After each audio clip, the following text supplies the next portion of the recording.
আমি প্রথমে আউটার কর্নারটা করে নেব। আউটার কর্নারে আমি অ্যাপ্লাই করব। আমি এই আই মেকআপটাই তোমাদেরকে দেখাচ্ছি।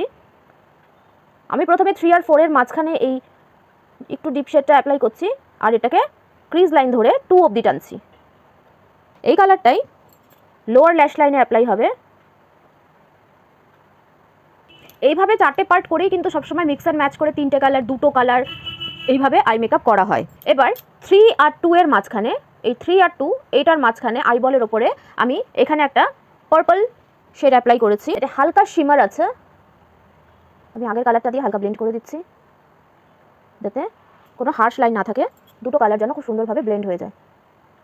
শ্যাম্পেন টাইপের একটা শিমার কালার আমি ইনার কর্নারে অ্যাপ্লাই করছি।